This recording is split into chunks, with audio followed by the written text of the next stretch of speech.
Welcome back to Ozarks Tonight. Well, schools across the state of Missouri closed their doors for the last few months of the year as the coronavirus pandemic spread across the country. But as the summer school session begins, some schools are welcoming students back.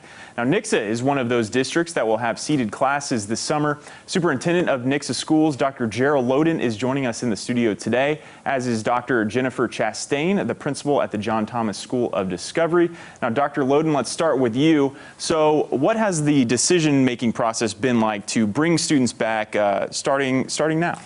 John, the last couple months, because of COVID-19, has been a period of rapid change, and lots of information coming at you. One day you'll read a set of regs, and then the next day everything is totally changed. But we believe now with coronavirus, we know enough about it and learned a lot that we're going to take some baby steps over the next few weeks to get back into school with smaller numbers. The faculty and staff at JTSD have been working hard looking at best practices and protocols and at the district level.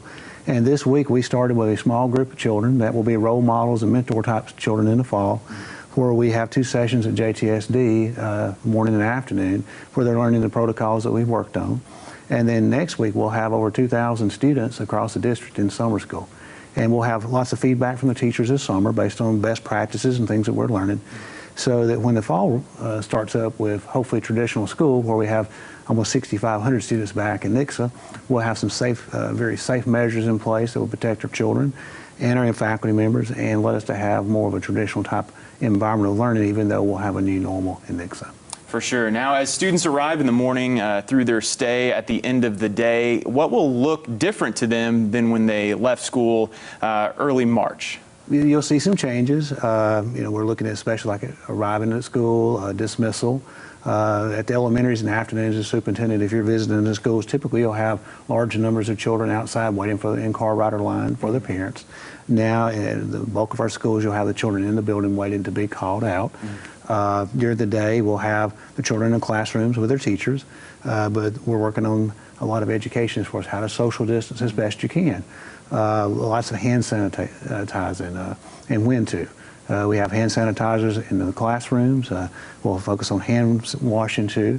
But you'll see things like in the morning upon arrival, you'll use hand sanitizer. Between class changes, when you're going to specials, when you're going to lunch, when you're coming back from lunch, when you're about to leave during the day. We know from the research that the hand sanitizers is effective on COVID-19, and at the same time, even a few hours later, it's still fighting the bacteria and viruses.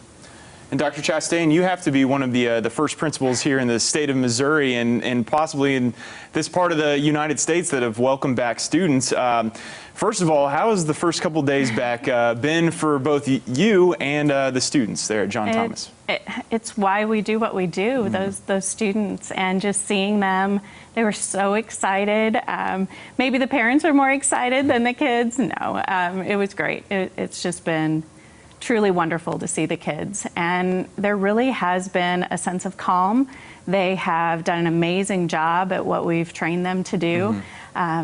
We're naturally social, and so that instinct to give them a hug or a high five, that's something that we have had to change and come up with an elbow bump or an air hug or something like that. But relationships are so important, and we've still been able to do that. Now, how have the students taken to some of the adjustments our whole society really has had to make over the last few months? We really tried to send out information ahead of time to prepare.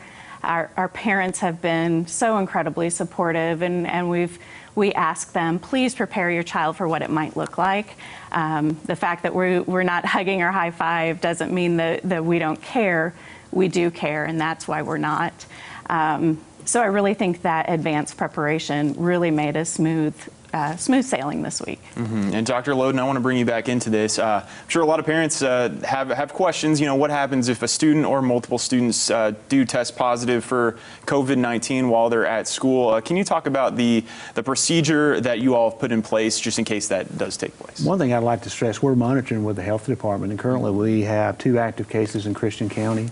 We're very blessed that so far we have not had a single staff member or child that we have been notified of that's tested for COVID. So we believe, based on that, with taking the steps that we're taking, that we're going to keep our kids safe and our employees safe. In the event that we have someone that would test positive, we'd be working with the county health department and going in and sanitizing the classrooms and making sure overnight that we have everything taken care of before the building's clean. And then, of course, you would have to quarantine a certain number of people based on how they've been exposed. And a lot of that would be working hand in hand with our health department. We have upgraded, even though, like in a meeting I was on earlier today, we're being told that your bleach, your sodium-based products are still the way to go. We've upgraded and have foggers and UV lights and other things that we've ordered that will even help us to have more safety measures in place to make sure that we're sanitizing the buildings, and not just for COVID, but as we progress along through flu season and other things, so we'll have a safer, cleaner campus. I would like to piggyback off of Dr. Chastain, though. We want to be safe and orderly and do what's best for our faculty members and our children, but there's the balancing act of the social emotional side. We want the kids to be loved and cared for, and they feel like they're in school and safe, and not like you've got a hula hoop around you and you can't be around people at all. So, and I've been on the campus twice this week already. The teachers are doing a wonderful job of working the protocols out, working with the kids and making it a fun environment. Lots of smiles, lots of invisible hugs, I would say. Yeah. And the kids, I think, are going to go home to their parents and talk about how they're having fun at school and about the new protocols.